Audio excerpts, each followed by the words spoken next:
Alright guys, time to cry back again today. Hope you're enjoying your Tuesday so far, and today we're going to talk about this eavesdrop episode which came out yesterday between Hector Rodriguez, of course, and Ian Crimsix Porter. Very interesting episode, lots of ground was covered in this one, probably a couple of videos we can do on this, but the first topic of which to discuss is Scump and the old Optic Gaming squad. They were on this team together through the Dynasty period for a number of years, and then of course it ended sour, well, kind of ended sour during World War II for the entire Dynasty team as a whole, when after Seattle, they broke up and Formal went to Luminosity Gaming, Karma went to the bench, only to then return at the start of Black Ops 4, where they won the first event at the Las Vegas Open, and then, well, they didn't have the greatest finish to the year, and then, well, the team, of course, split apart. Crimsix goes on to the Dallas Empire, Scump goes to the Chicago Huntsmen, TJ and Dashy stay on Optic Gaming Los Angeles into the Franchise League, and so, well, Crimsix isn't particularly happy with Scump's treatment of him, I suppose, going into the franchise situation, and how he, somewhat feels that he was loyal to Scump after Scump had a bad year during World War II, but when Crimsix had his bad year during Black Ops 4, Scump did not show the same loyalty in return. Intrigued to hear your thoughts in the comment section below. Like if you guys enjoy the video, of course, subscribe if you are new as always. I would greatly appreciate it. It really helps out the channel. First of all, the Crane points out as well that Hex very briefly mentioned at the start that he's getting a house in Los Angeles for a project he's working on. I believe he also mentioned this a while ago as well, so it may not be related to the Optic Gaming Los Angeles situation, but of course it may also be, which is pretty interesting. So this is kind of how the drama started off at the beginning of this season. We know that the back and forth that these guys had. Crimsix does explain in this clip. I'm going to share exactly why he was frustrated with Scump and the situation as it was happening, because he feels like it was being spun as him being the villain, was really he can't see how he's the villain in this situation. But you guys remember this video that they came out with, I'll never forgive, I'll never forget. Honestly thought this was a pretty cool announcement video. And so, you've got some of the famous moments in this one. I think this is one of the more famous shots in this image, of course. So, then we get Scump kind of making fun of him for this, and the back and forth. This one was especially the funny camera angle that they had on this one. And then at the Minnesota launch weekend, of course, where Huntsmen beat the Dallas Empire and there was all the hype across the main stage, Scump then comes out in an interview and says, look, we won champs together. For him to come out and trash it and mock it just kind of sucks, right? So there was certainly a back and forth between these two guys, but Crimsix doesn't see it as him being the villain the entire time. So I'll share a couple of minutes of clips here talking about the Black Ops 4 champs and, well, how he feels somewhat betrayed, I suppose, by Scump's treatment of him at the end of Black Ops 4. It's funny that, like, Seth boasts about, texting Formal right after we lost.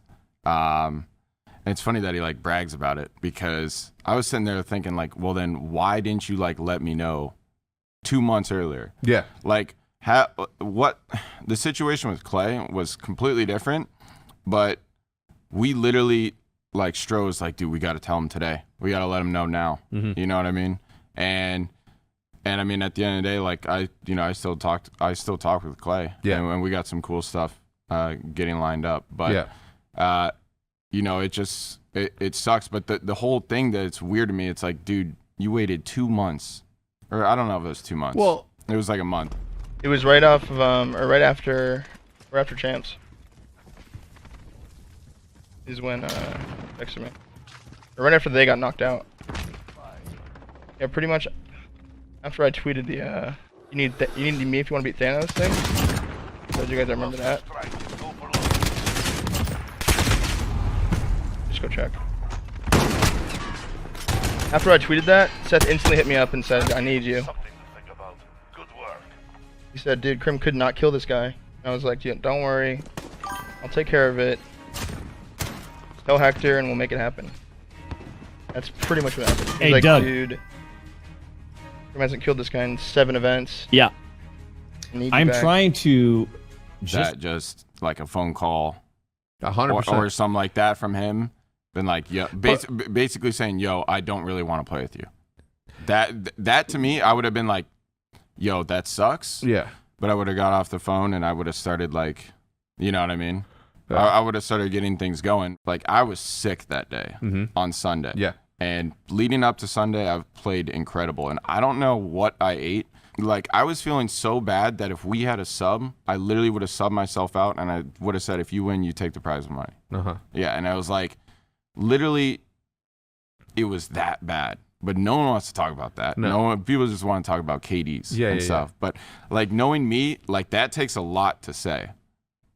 Seth was supposed to be, the best man at my wedding. I don't know. But it's just like, during the World War II season, right?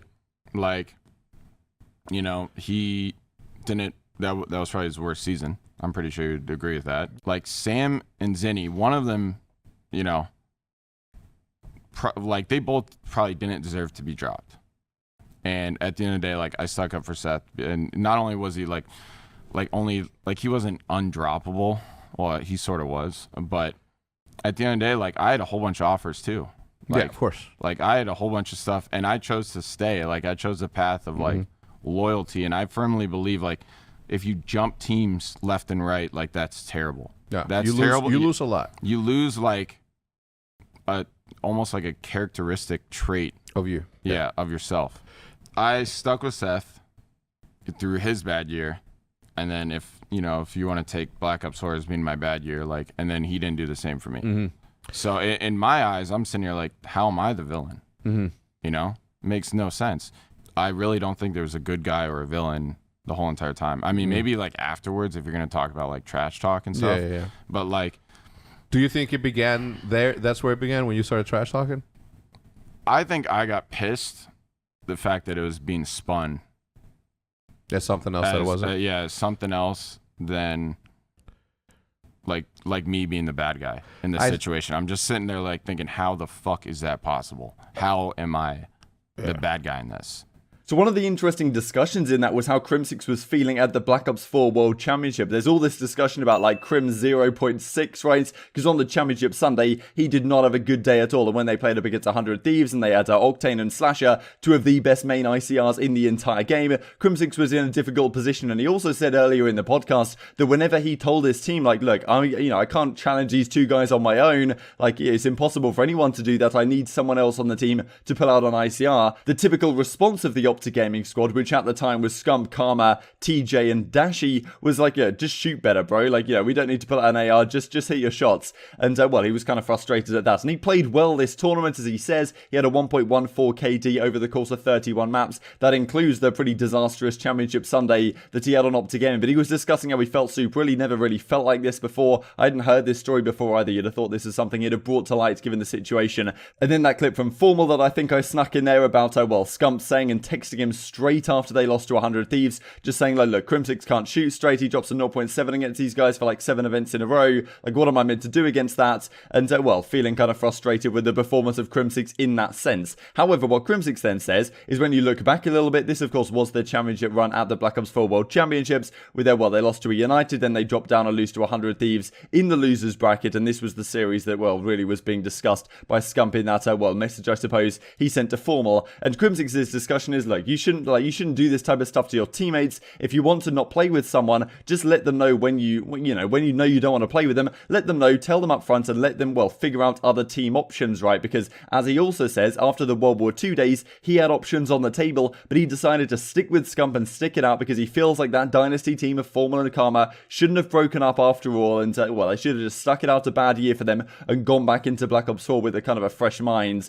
And this is the World Championship result that they had. They came top 24, of course. They lost that series 3-0 to Evil Geniuses. That was Axe's team, the eventual world champions, and that was enough to knock them out of the entire tournament on a tie-break situation. And as you can see at the World Championship here, Scump had a 0.99, Crim had a 1.06, and Methods and Octane, he was like, Methods and Octane didn't really deserve to get dropped, but I decided and I stuck up for Scump, and I was loyal to Scump going into the new game and feel like it could still work. And he feels like Scump didn't show the same loyalty in return when it came to the end of the Black Ops 4 season, and effectively wanted Crimsix dropped, but didn't really exactly say that up front, which is kind of frustrating. This is then to back up Crimsix's statement, I suppose, that he was a better player at World War II. These are the statistics for the entire season: a 1.1 for Crimsix, 1.05 in the respawns. In Search and Destroy, you see a similar thing. In the hardpoint time as well, a similar thing as well. So definitely was a great year for Crimsix, the World War II days. And this is probably Scump's worst year of competition that he's ever had, right? And still dropping a 1.05 in respawn is pretty impressive indeed. But for Scump standards, that's not exactly spectacular, right? And Crim decided to stick with Scump.